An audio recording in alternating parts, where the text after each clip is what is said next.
Hello student. तो class 9th में हम सामाजिक विज्ञान में जो भूगोल का चैप्टर 3 पढ़ रहे हैं, उसमें मैंने पिछली वीडियो में आपको क्या पढ़ाया था। पिछली वीडियो में अफवाह के पिछली वीडियो में हमने हिमालयी जो नदियां हैं और उनकी जो द्रोणियां हैं उसके बारे में पढ़ा था। उनकी कहाँ से कहाँ तक वे निकली हुई हैं, यहाँ से उनका जो उद्गम स्थल वो कहाँ से है और कहाँ जाकर वे समाप्त होते हैं, कहाँ जाकर वे मिलती हैं। यानी कि गंगा के बारे में, गंगा नदी, ब्रह्मपुत्र नदी और सिंधु नदी के बारे में हम पढ़ चुके हैं। आज क्या पढ़ेंगे? आज प्रायद्वीपीय नदियों के बारे में पढ़ेंगे। प्रायद्वीपीय नदियाँ जो कि मध्य और दक्षिणी भारत में बहती हैं। मुख्य रूप से कहाँ बहती हैं? मध्य भारत और दक्षिणी भारत में बहती हैं। तो आज प्रायद्वीपीय नदियों के बारे में हम पढ़ेंगे। देखिए, जो प्रायद्वीपीय भारत में मुख्य जल विभाजक का निर्माण किसके द्वारा होता है? पश्चिमी घाटों के द्वारा होता है। जो प्रायद्वीपीय भारत में, प्रायद्वीप का मतलब क्या होता है कि तीन तरफ से समुद्र से घिरे हुए वह भूभाग जो तीन तरफ से समुद्र से और एक तरफ से भूमि से घिरा हुआ है। यानी कि एक तरफ से भूमि से और तीन तरफ से कहाँ से घिरा हुआ है? समुद्र से। तो वही भाग क्या कहलाता है? प्रायद्वीप कहलाता है। तो जो प्रायद्वीपीय भारत में मुख्य जल विभाजक का काम करता है, कौन करता है? पश्चिमी घाट। अब ये पश्चिमी घाट कहाँ है? पश्चिमी घाट जो है वो पश्चिमी तट के निकट उत्तर से दक्षिण की ओर स्थित है। पश्चिमी घाट कहाँ है? पश्चिमी घाट पश्चिमी तट के निकट उत्तर से दक्षिण की ओर स्थित। यानी कि अगर ऐसे दक्षिण भारत का मैप है तो पश्चिमी घाट कहाँ है? ये पश्चिमी तट है और पश्चिमी तट के निकट यहाँ से उत्तर से दक्षिण की ओर ऐसे फैला हुआ है। तो यहाँ पे पश्चिमी घाट है। यहाँ पे प्रायद्वीपीय जो भारत में है वो पश्चिमी घाट क्या करता है? मुख्य जल विभाजक का काम करता है। मैंने जल विभाजक के बारे में भी आपको बताया था। जल विभाजक क्या होता है कि दो द्रोणियों के बीच जो उच्च भूमि आ जाता है जो उन्हें अलग करता है, उसी को क्या कहते हैं? जल विभाजक। दो द्रोणियों के बीच का वो उच्च भूमि जो दो द्रोणियों को आपस में क्या करता है? अलग करता है, उसी को क्या कहा जाता है? जल विभाजक। तो यहाँ की जो मुख्य नदियां हैं, प्रायद्वीपीय जो मुख्य नदियां हैं, जिनमें महानदी, गोदावरी, कृष्णा, कावेरी, ये जो मुख्य नदियां हैं, महानदी यहाँ यानी कि प्रायद्वीपीय भारत की अधिकांश जो मुख्य नदियां हैं जैसे महानदी, गोदावरी, कृष्णा, कावेरी, ये पूरब की तरफ बहती हैं। ये कहाँ से? प्रायद्वीपीय भाग से होकर ये पूरब की तरफ बहती हैं और बंगाल की खाड़ी में जाके मिल जाती हैं। और ये क्या करती हैं? अपने मुहाने पे ये डेल्टा का निर्माण करती हैं। डेल्टा का निर्माण कौन करता है? ये प्रायद्वीपीय नदियां जो पूरब की तरफ बहती हैं और बंगाल की खाड़ी में जाके मिल जाती हैं। यानी कि जो नदियां बंगाल की खाड़ी में जाके मिल जाती है वो डेल्टा का निर्माण करती है। अब डेल्टा क्या होता है? देखिए, डेल्टा का मतलब क्या होता है? नदियों के मुहाने पे इनके द्वारा लाई गई अवसादों, नदियों के मुहाने पे इनके द्वारा लाई गई अवसादों के जमा होने से, यानी कि नदियों के मुहाने पे इनके बहाव के द्वारा, इनके द्वारा बहा कर लाई गई अवसादों के जमा होने से एक त्रिभुजाकार आकृति का निर्माण होता है। त्रिभुजाकार आकृति का निर्माण होता है, उसी को क्या कहते हैं? डेल्टा। यानी कि नदियों के मुहाने पे इनके द्वारा बहा कर लाई गई अवसादों के द्वारा एक त्रिभुजाकार डेल्टा का निर्माण होता है, उसी को क्या कहते हैं? त्रिभुजाकार आकृति का निर्माण होता है, इसी को क्या कहते हैं? डेल्टा। देखिए डेल्टा कैसे बनता है। ऐसे मान लीजिए नदी है, ये नदी है, ये नदियां अपने साथ क्या बहा कर लाती हैं? ये नदियां अपने साथ अवसाद यानी कंकड़ पत्थर रेत बहाकर लाते हैं। अब जब ये इनका मुहाना क्या होता है? जहाँ पे ये समाप्त होने वाली होती है, यानी कि इनका अंतिम सिरा इनका मुहाना कहलाता है। तो जहाँ पे ये समाप्त होने वाली होती है और समुद्र में मिलने वाली होती है, मान लीजिए समुद्र है। अब तो यहाँ पे क्योंकि समुद्र की लहरें आने के कारण, समुद्र की जब लहरें आती हैं तो नदियों का वेग, जो नदियों के जल का वेग वह धीमा हो जाता है। जब वह धीमा हो जाता है तो यहीं पे अवसाद इकट्ठे हो जाते हैं। जब अवसाद इकट्ठे हो जाते हैं तो नदियां की जो धाराएं कई भागों में बट जाती हैं। कोई धारा इधर से निकलेगी, कोई धारा यहाँ से निकलेगी, कोई धारा यहाँ से, कोई धारा यहाँ से, और इसी तरह से एक त्रिभुज के आकृति का निर्माण होता है। कैसा आकृति का निर्माण होता है? त्रिभुज की आकृति। यही जो समतल मैदान हो जाता है इसी को क्या कहते हैं? डेल्टा कहते हैं। तो नदियों के द्वारा बहा कर लाई गई, नदियों के मुहाने पे इसके द्वारा बहा कर लाई गई अवसादों के जमा होने से जो त्रिभुजाकार आकृति का निर्माण होता है उसी को क्या कहा जाता है, डेल्टा कहते हैं। तो जो अधिकतर बंगाल की खाड़ी में नदियां बहती हैं, गिरती हैं, वो डेल्टा का निर्माण करती हैं। अब इसके उलट जो पश्चिमी घाट से पश्चिम की तरफ बहती हैं, ये तो चार जो नदियां हैं प्रायद्वीपीय नदियां, महानदी, गोदावरी, कृष्णा, कावेरी, ये पूरब की तरफ बहती हैं, बंगाल की खाड़ी में चली जाती हैं और डेल्टा का निर्माण करती हैं। अब उनमें से पश्चिमी घाट की कुछ नदी, पश्चिमी घाट से पश्चिम की तरफ की नदियां बहती हैं, जिनमें दो मुख्य नदी है, कौन कौन, कृष्णा और कावेरी। ये पश्चिम की तरफ चली जाती है और पश्चिम की तरफ जाने के बाद ये अरब सागर में मिल जाती है। और ये वहां पे, जैसे ये यहाँ पे क्या बनाती हैं, समुद्र मिलने से पहले डेल्टा बनाती हैं, समुद्र मिलने से पहले यानी मुहाने पे डेल्टा बनाती है। इसी तरह से ये जो कृष्णा कावेरी जो पश्चिम की तरफ जाती है, अरब सागर में गिरती है, ये ज्वार नदमुख का निर्माण करती है। ये किसका निर्माण करती है, ज्वार नदमुख का। अब ज्वार नदमुख क्या होता है, इसी टाइप का वो भी है कि देखिए जैसे नदी है, ये नदी है,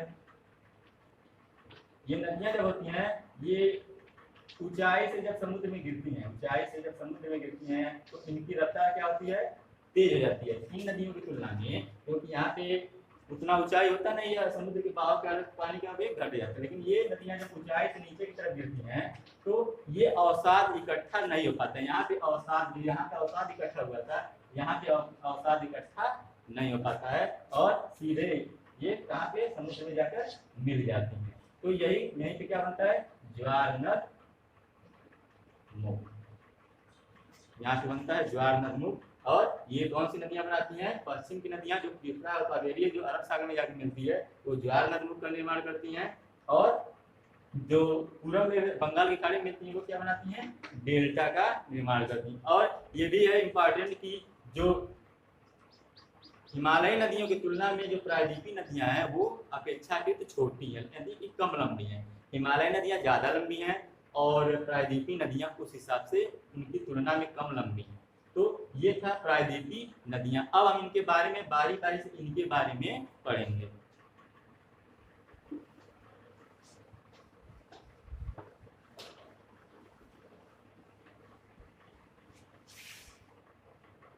देखिए अब पहला है नर्मदा द्रोणी।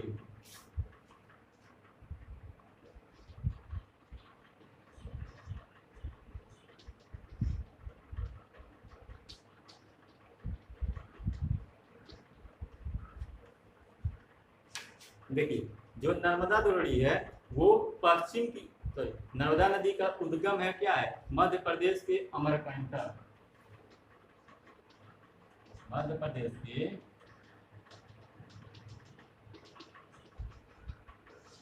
नर्मदा नदी कहाँ से निकलती है, नर्मदा नदी मध्य प्रदेश के अमरकंटक से निकलती है और ये पश्चिम की ओर भ्रंश घाटी में बहती है। ये कहाँ बहती है, मैंने पहले बताया कि जो महानदी, गोदावरी, कृष्णा, कावेरी जो चार नदियां हैं मुख्य नदियां वो पूरब की ओर बंगाल की खाड़ी में गिरती हैं, और जो नर्मदा और ताप्ती हैं वो कहाँ पे, पश्चिम की तरफ बह अरब सागर में चली जाती हैं। तो ये जो नर्मदा है वो पश्चिम तट के निकट, नर्मदा जो है वो कहाँ, पश्चिम की ओर भ्रंश घाटी में बहती है और समुद्र तक पहुंचने में, यानी कि जहाँ से निकलती है मध्य प्रदेश के अमरकंटक से निकलती है और समुद्र तक पहुंचने के टाइम तक वो काफी दर्शनीय स्थलों का निर्माण करती है। अब क्या करती है, इसके पश्चात ये क्या करती है, जबलपुर के निकट संगमरमर के शैलों में क्या करती है, गहरे गाज का निर्माण करती है, यानी गहरे गाज में बहती हुई है वहां पे तीव्र ढाल से गिरती है। गहरे गाज यानी कि गाज का मतलब क्या होता है, गाज का मतलब मैंने क्या बताया था, ये घाटी, तो गाज का मतलब घाटी। तो जो जबलपुर में संगमरमर के शैलों से गहरे गाज में बहती हुई क्या करती है, ये तीव्र ढाल से गिरती है और वहां पे ये क्या बनाती है, धुआंधार प्रपात।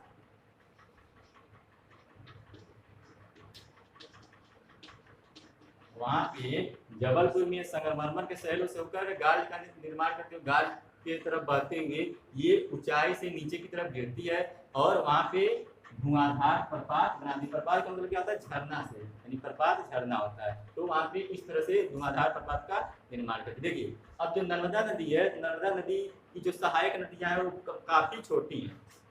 नर्मदा नदी की जो भी सहायक नदियां हैं वो काफी छोटी हैं और वे मुख्य धारा से, जो अन्य इसकी सहायक नदियां हैं वो मुख्य धारा से कहाँ पे मिलती हैं, समकोण पे। यानी कि ये नर्मदा नदी की जो मुख्य धारा है वो इसकी सहायक नदियां नर्मदा नदी से कहाँ पे मिलती है, इसके समकोण पे। अधिकांश नदियां कहाँ पे मिलती हैं, इसके समकोण पे मिलती हैं। अब नर्मदा नदी जो है उसका द्रोणी कहाँ कहाँ है, मध्य प्रदेश और गुजरात में। नर्मदा नदी की जो द्रोणी है कहाँ कहाँ से है, मध्य प्रदेश और गुजरात।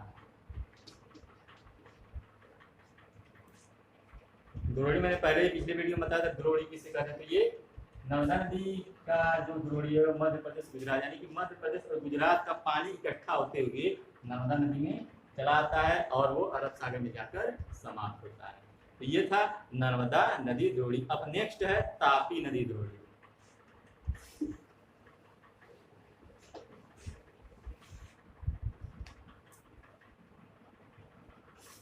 दूसरा है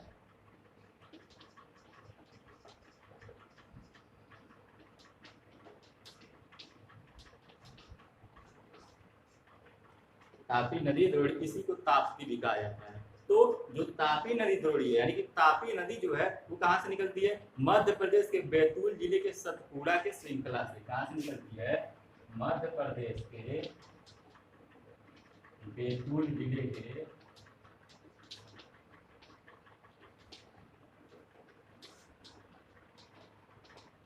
सतपुड़ा श्रृंखला से। जो ये तापी नदी, यानी ताप्ती नदी कहाँ से निकलती है, ताप्ती नदी का जो उद्गम है वो मध्य प्रदेश के बैतूल जिले में एक सतपुड़ा श्रृंखला है, वहां से तापी नदी निकलती है। देखिए ये भी जो तापी नदी भी है वो भी भ्रंश घाटी में बहती है और वो भी किसके, वो नर्मदा नदी के समानांतर। नर्मदा नदी के समानांतर ऐसे ये भी क्या करती है, भ्रंश घाटी में बहती है। जैसे भारत का मध्य भारत में ये इसका निकलने का जो कहाँ से निकलती है, ऐसे है तो यहाँ से कहाँ से मध्य प्रदेश निकलती है, तो इस तरह से जैसे नर्मदा नदी निकलती है और ऐसे बहती हुई चली जाती है, इसी तरह से ये भी इसी के समानांतर अरब सागर में जाकर मिल जाती है। भ्रंश घाटी से होते हुए अरब सागर में जाकर मिल जाती है।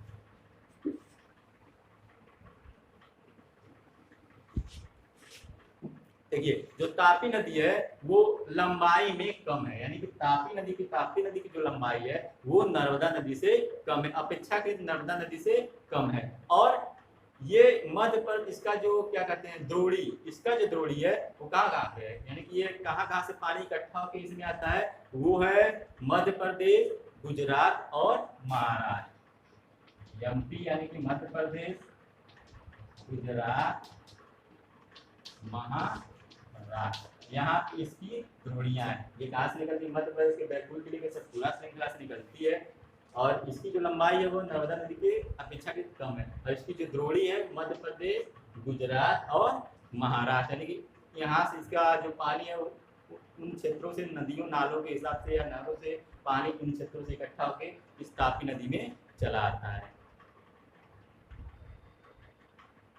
देखिए अब अरब सागर और पश्चिमी घाट के बीच जो तटीय मैदान है वो काफी संकीर्ण है।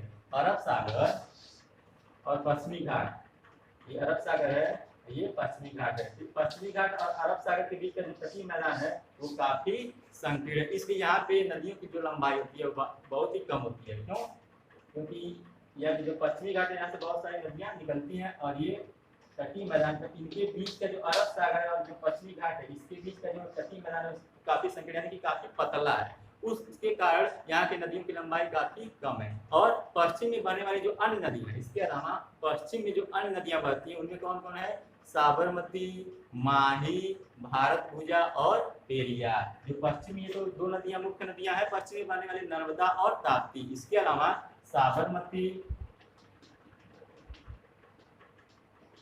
माही, पेरियार, ये नदियां भी कहाँ पे बहती हैं, ये नदियां भी पश्चिम की तरफ बहती हैं और अरब सागर में जाके समाप्त होती हैं, यानी कि अरब सागर में मिल जाती हैं। तो ये था नर्मदा नदी द्रोणी। अब आते हैं नेक्स्ट पे गोदावरी नदी द्रोणी।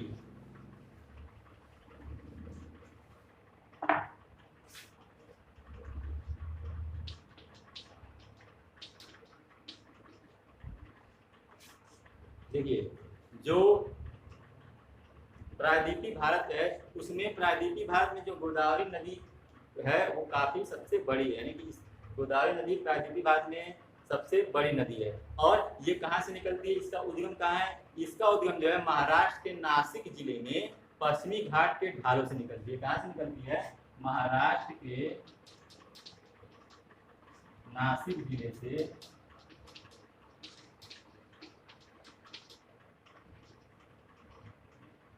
महाराष्ट्र के नासिक जिले में जो पश्चिमी घाट है वहां के ढालों से ये निकलती है। कौन, गोदावरी नदी।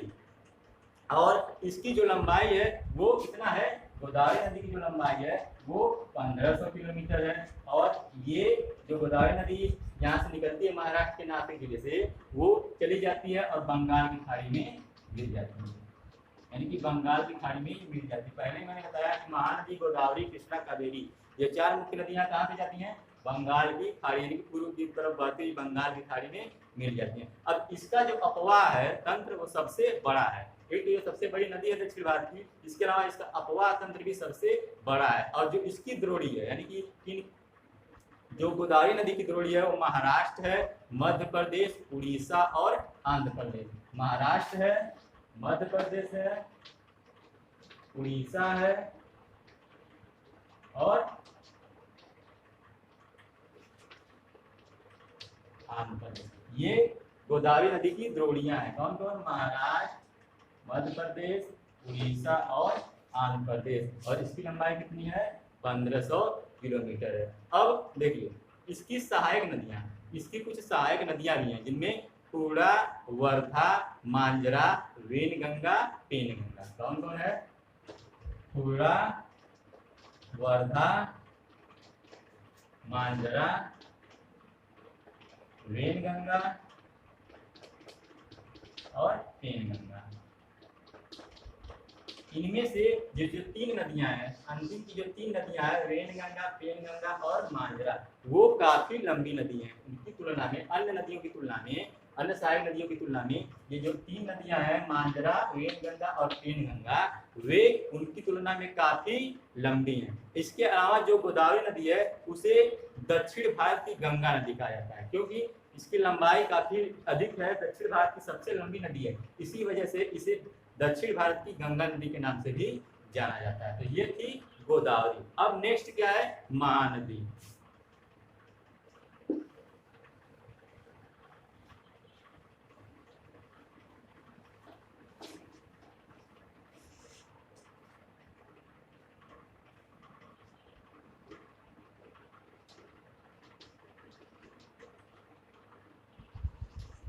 चौथा है महानदी द्रोणी। ये जो महानदी है वो छत्तीसगढ़ के उच्च भूमि से निकलती है। कहाँ से निकलती है, छत्तीसगढ़ की उच्च भूमि से निकलती है और उड़ीसा से बहते हुए बंगाल की खाड़ी में गिर जाती है। ये कहाँ से निकलती है,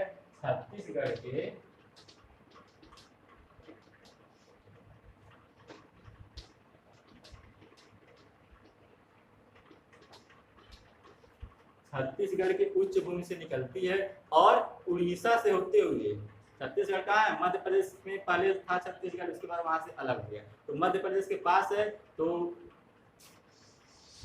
मध्य प्रदेश के पास है छत्तीसगढ़, तो यहाँ से निकलती है और उड़ीसा होते हुए कहाँ चली जाती है, बंगाल की खाड़ी में गिर जाती है। इसका जो उद्गम है वो कौन क्या है, उसका उद्गम है छत्तीसगढ़ का उच्च भूमि, तो छत्तीसगढ़ की उच्च भूमि से निकलती है और बंगाल की खाड़ी यानी कि उड़ीसा होते हुए बंगाल की खाड़ी में चली जाती है। अब जो इसकी लंबाई है, इसकी लंबाई कितनी है, महानदी की लंबाई जो है वो 860 किलोमीटर है। महानदी की लंबाई कितनी है, 860 किलोमीटर है। और इसकी जो द्रोणियां है वो कौन कौन है, महाराष्ट्र, छत्तीसगढ़, झारखंड और उड़ीसा। कौन कौन है, महाराष्ट्र, छत्तीसगढ़, झारखंड, उड़ीसा। ये जो चार राज्य हैं वो महानदी के द्रोणी हैं। तो ये था महानदी। अब अगला है कावेरी। पांचवा कौन सी नदी है, कावेरी। कावेरी नदी कहाँ पे गिरती है? ये भी बंगाल की खाड़ी में चली जाती है, बंगाल की खाड़ी में मिलती है।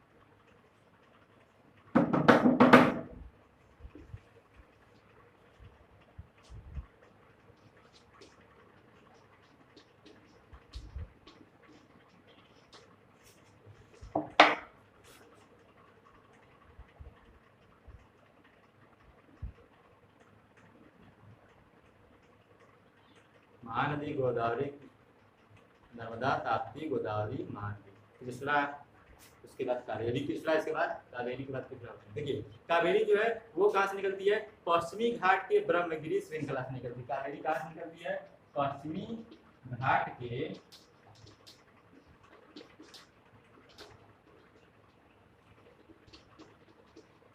ब्रह्मगिरी श्रृंखला से। जो कावेरी का उद्गम स्थल वो कहाँ है?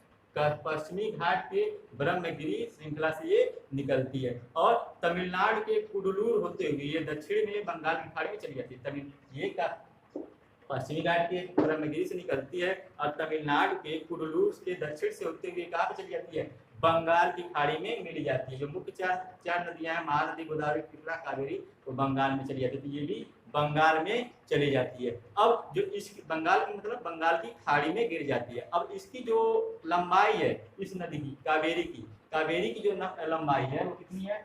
760 किलोमीटर।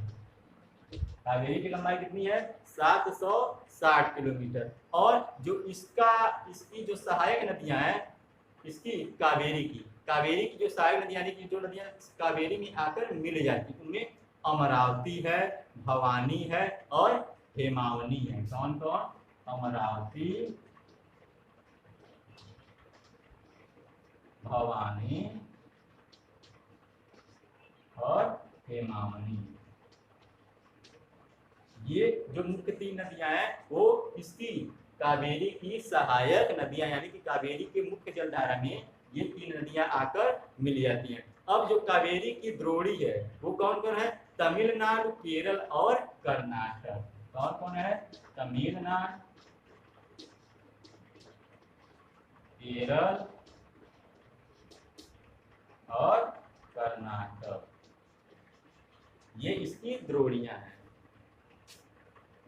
पिछले वीडियो में मैंने द्रोणी के बारे में बताया था। आप अगर आपने वीडियो देखा होगा तो आपको समझ में आया होगा कि द्रोणी किसे कहते हैं। तो ये था कावेरी की लंबाई कितनी है? 760 किलोमीटर। कहाँ से निकलती है? पश्चिमी घाट के ब्रह्मगिरी से निकलती है। ये अमरावती, भवानी और हेमावनी इसकी सहायक नदियां हैं। और जो इसकी द्रोणी है तमिलनाडु, केरल और कर्नाटक। अब लास्ट नदी, इसके बारे में हम पढ़ेंगे कृष्णा।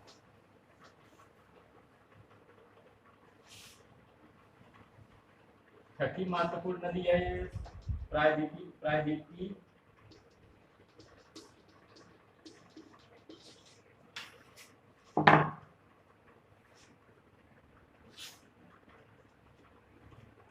देखिए अब जो कृष्णा नदी है वो कहाँ से निकलती है? कृष्णा नदी महाराष्ट्र के पश्चिमी घाट में महाबलेश्वर के निकट स्रोत से निकलती है। यानी कि महाराष्ट्र के पश्चिमी घाट में महाबलेश्वर से, महाराष्ट्र में जो पश्चिमी घाट है, वहां पे महाबलेश्वर है। तो वहां पे महाबलेश्वर के निकट से स्रोत से ये निकलती है कृष्णा नदी। कृष्णा नदी का उद्गम कहाँ है? कृष्णा नदी का उद्गम महाराष्ट्र के पश्चिमी घाट में महाबलेश्वर, यानी कि महाराष्ट्र के पश्चिमी घाट में महाबलेश्वर के निकट एक जो स्रोत है वहां से कृष्णा नदी निकलती है। अब जो कृष्णा नदी की लंबाई वो लगभग कितनी है? कृष्णा नदी की लंबाई लगभग 1400 किलोमीटर है। इसकी लंबाई कितनी है? लगभग 1400 किलोमीटर है। और ये भी कहाँ चली जाती है? ये भी बंगाल की खाड़ी में जाकर मिल जाती है। इसकी लंबाई कितनी है? इसकी लंबाई जो है कृष्णा नदी की वो 1400 किलोमीटर है। और ये भी अन्य महत्वपूर्ण नदियों की तरह ये भी कहाँ चली जाती है? बंगाल की खाड़ी में मिल जाती है। अब इसकी जो सहायक नदियां हैं वो कौन कौन है? तुंगभद्रा, कोयना और घाट प्रभा। कौन कौन? तुंगभद्रा, कोयना और घाट प्रभा, ये इसकी क्या है, सहायक नदियां हैं किसकी, कृष्णा की। अब कृष्णा की जो द्रोणियां है वो कौन कौन है, महाराष्ट्र, कर्नाटक और आंध्र प्रदेश। जो कृष्णा की द्रोणी है वो कौन कौन है, महाराष्ट्र राज्य, कर्नाटक और आंध्र प्रदेश। यहाँ पे कृष्णा नदी की द्रोणियां हैं। तो कृष्णा भी एक महत्वपूर्ण नदी है और इसकी द्रोणियां कौन कौन है, महाराष्ट्र राज्य, कर्नाटक राज्य, आंध्र प्रदेश। इसकी सहायक नदियां तुंगभद्रा, कोयना, घाट प्रवाह। इसकी लंबाई कितनी है, 1400 किलोमीटर। ये बंगाल की खाड़ी में जाकर गिर जाती है। और इस कहाँ से निकलती है, महाराष्ट्र के पश्चिमी घाट से, महाबलेश्वर से ये निकलती है। तो ये थी भारत की, दक्षिण भारत की या प्रायद्वीपीय भारत की 6 मुख्य नदियां। तो नदियों के बारे में जो हमें पढ़ना था यहीं पे वो समाप्त होता है। अब हमें क्या पढ़ना है इसमें, इस चैप्टर में थोड़ा झील के बारे में।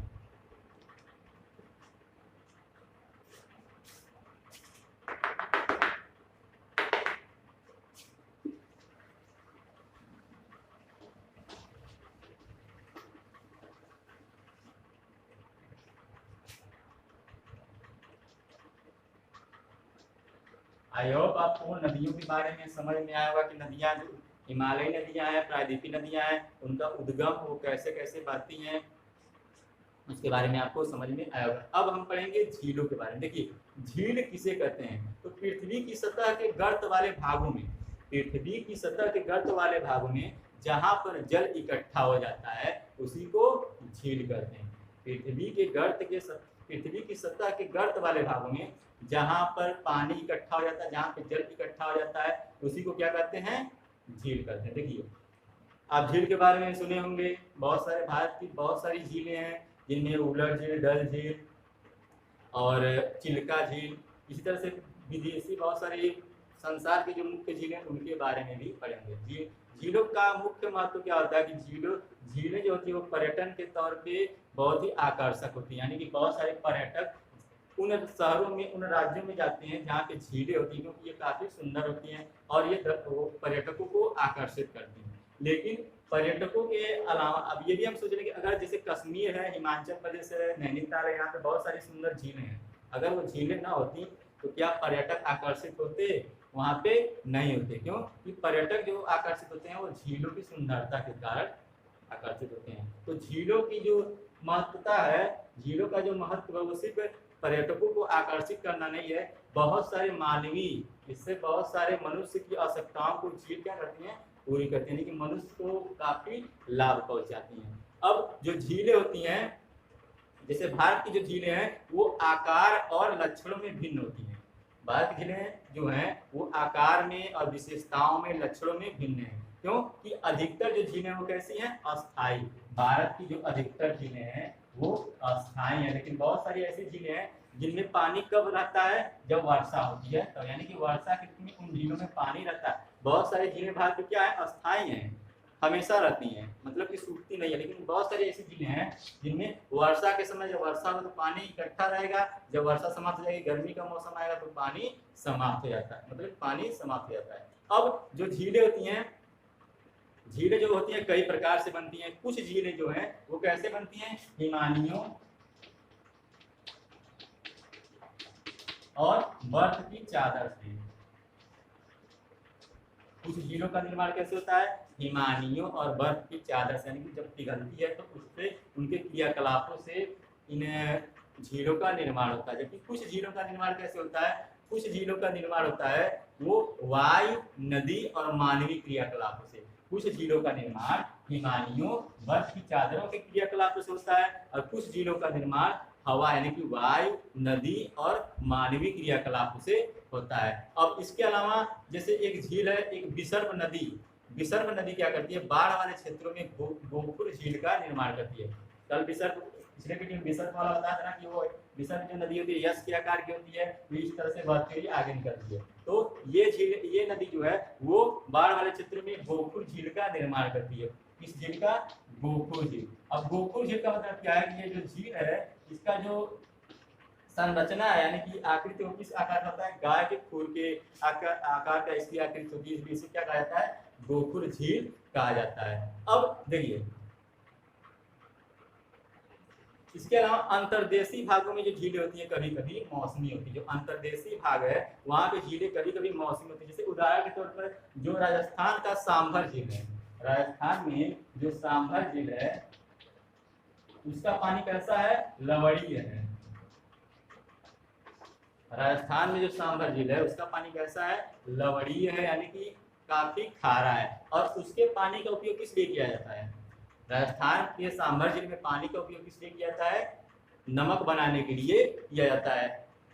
किस लिए किया जाता है? नमक बनाने, क्योंकि लवड़ी है इसलिए इसमें नमक की मात्रा पाई जाती है सांभर झील में, इसलिए इस पानी का उपयोग किस लिए किया जाता है? नमक बनाने के लिए किया जाता है। अब देखिए, अब इसके अलावा मीठे पानी की जो झीलें हैं, मीठे पानी की जो झीलें हैं वह अधिकांश हिमालयी क्षेत्र से निकलती हैं और हिमानी से बनती हैं। झीलें दो प्रकार की होती है, एक लवड़ी होती है और एक मीठे पानी की झील। तो लवड़ी में नमक ज़्यादा होता है और जो मीठे पानी की झील होती है वो पहाड़ों से यानी कि पर्वतों से बनती हैं। तो ये जो मीठे पानी की झील होती हैं कैसे बनती हैं? पर्वतों से बनती हैं। तो हिमालयी क्षेत्र में मीठे पानी की पर्वत कहाँ है? भारत में हिमालय में है ना, इसलिए हिमालयी क्षेत्र में जो झीलें हैं वो कैसी हैं? मीठी पानी की झीलें। और ये हिमानी से बनती हैं, यानी कि जो मीठे पानी की झीलें होती हैं वो कैसे बनती हैं? हिमानी से बनती हैं। इसके विपरीत जो उलर झील है, जो जम्मू कश्मीर का उलर झील है, आपने नाम सुना होगा उलर झील का, ये भी मीठे पानी की झील है। तो जम्मू कश्मीर का जो उलर झील है ये कैसे बनता है? ये भूगर्भीय क्रिया से बनता है। जम्मू कश्मीर का जो उलर झील बना है वो कैसे बना है? भूगर्भीय क्रिया से।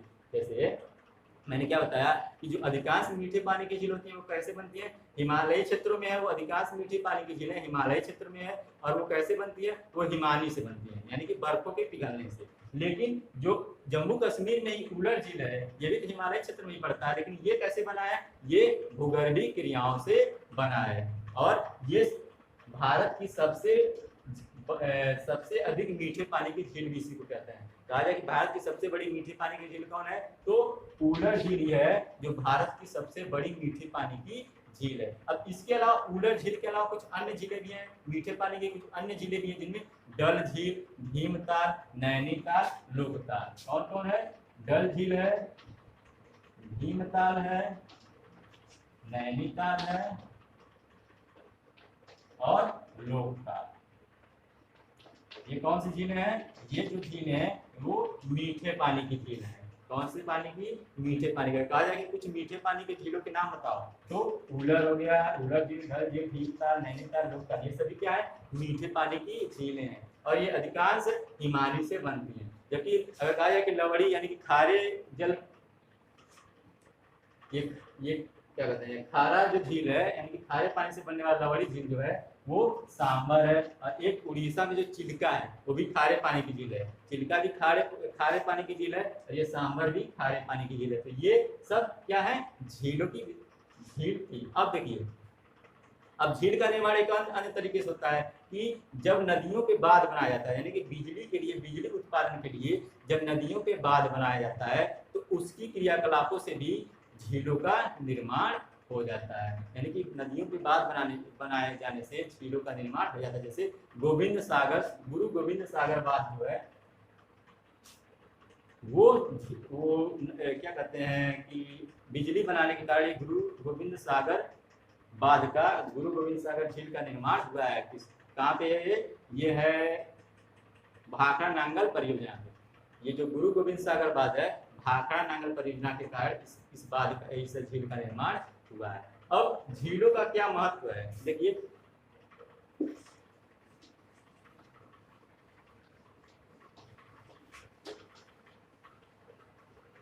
झीलें जो होती हैं वो नदियों के पानी को संतुलित करती हैं। झीलें क्या करती हैं? नदियों के पानी को संतुलित करती हैं। वर्षा के समय बाढ़ को नियंत्रित करती हैं। झीलें जो होती हैं वर्षा के मौसम में बाढ़ को नियंत्रित करती हैं और गर्मी के मौसम में जब नदियों में पानी कम हो जाता है तो उस समय भी वो पानी को क्या करती हैं? संतुलित करती हैं। एक तो ये नदियों के पानी को सुचारू करती हैं, सुचारू रूप से सुचारू करने में सहायता करती हैं और वर्षा के समय बाढ़ को नियंत्रित करती हैं। और गर्मी के मौसम में जब पानी कम होने लगता है तो वो क्या करती हैं?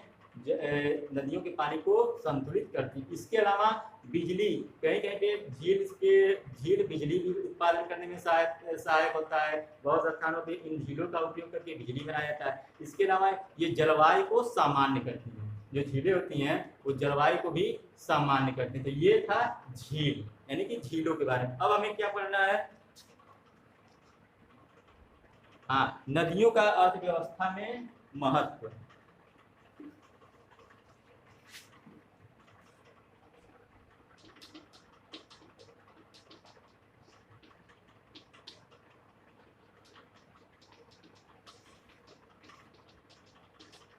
आपने नदियों के बारे में पढ़ा होगा पहले से। नदियां जो है वो प्राचीन काल से मनुष्य के लिए काफी लाभदायक रही हैं। यानी जो पुरानी सभ्यताएं भी थी, कोई भी सभ्यता, इतिहास के आप चैप्टर पढ़े होंगे, कोई भी सभ्यता आपने पढ़ा होगा, तो वो जो सभ्यताएं थी वो नदियों के किनारे ही बसी थी। और धीरे धीरे गांव का निर्माण हुआ, नदियों के किनारे किनारे बसी गांव का निर्माण हुआ। और जब वही गांव, जब उस गांव का विकास हुआ तो वे शहरों के रूप में बदल गए। तो अब अधिकांश जो भारत के बारे में पढ़ते हैं, अधिकांश जो मुख्य शहर हैं वो नदियों के किनारे ही बसे हैं। तो नदियां काफी लाभ पहुंचाती हैं। और यहाँ तक कि जैसे भारत जैसे देश में, जहाँ पे लोग अपने जीवित रहने के लिए कृषि पर निर्भर हैं, यहाँ पे 3/4 लोग कृषि पे निर्भर है। कह सकते हैं कि 70 या 75% लोग बाद में किस पे निर्भर हैं, अपनी जीविका के लिए कृषि पर निर्भर है। तो यहाँ पे जो सिंचाई है, सिंचाई नदियों के जल के कारण ही सिंचाई होता है। और इसके अलावा विद्युत, एक नौका संचालन, विद्युत और सिंचाई,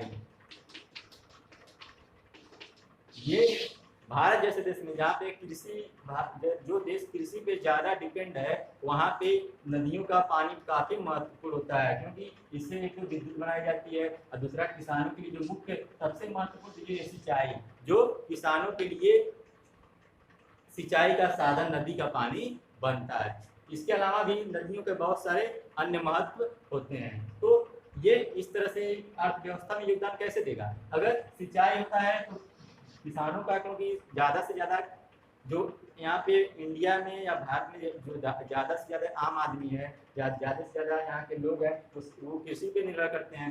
और कृषि का अर्थव्यवस्था में काफ़ी बड़ा योगदान रहता है। बहुत सारे उद्योगों को कच्चा माल भी कृषि के द्वारा, एक तो खाद्यान्न फसलें, खाने वाली फसलें तो उत्पादन होता ही है, इसके अलावा बहुत सारी कच्चे माल भी अर्थव्यवस्था के लिए, जो अर्थव्यवस्था में विशेष योगदान करता है। क्योंकि उद्योगों को कच्चा माल भी बहुत कृषि के द्वारा ही, बहुत सारे कच्चा माल कृषि के द्वारा उद्योगों को मिलता है। तो सिंचाई के साधन उपलब्ध हो जाने से जो नदियों के द्वारा होता है, तो वो आसानी से कृषि या उसका उत्पादन वो आराम से हो जाता है। लेकिन अगर नदी ना हो तो ये किसानों को सिंचाई की व्यवस्था जो आसानी से मिल जाती है वो नहीं मिल पाएगी, तो उससे देश की अर्थव्यवस्था जो पिछड़ जाएगी। तो इसलिए अर्थव्यवस्था में योगदान देता है, नदियाँ देती हैं। क्यों? क्योंकि वो सिंचाई और इसके साथ साथ विद्युत में भी योगदान देती है। यानी कि विद्युत, नदियों के पानी से विद्युत भी बनता है और सिंचाई भी होता है। तो वो इस तरह से हम कह सकते हैं कि अर्थव्यवस्था में योगदान देती है। अब लास्ट इसके बारे में है नदी प्रदूषण।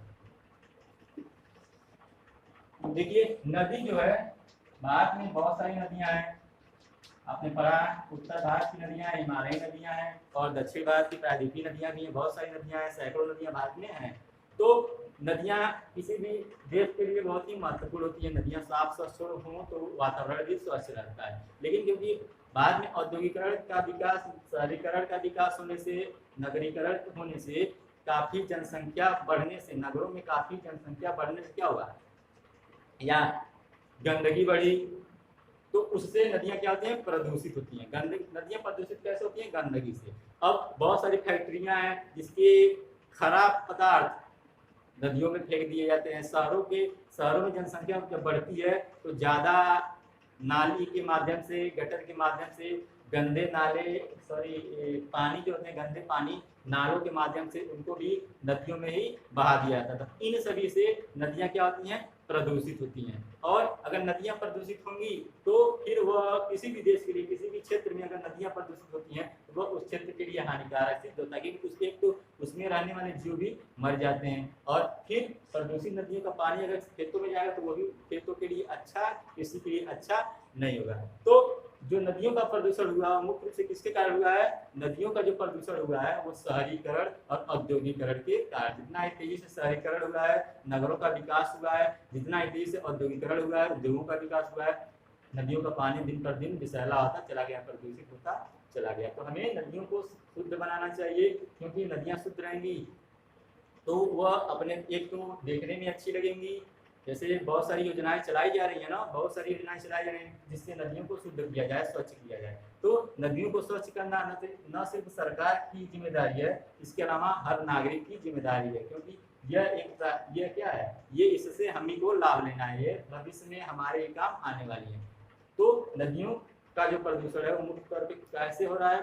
शहरीकरण और नगरीकरण के कारण, औद्योगिकरण के कारण।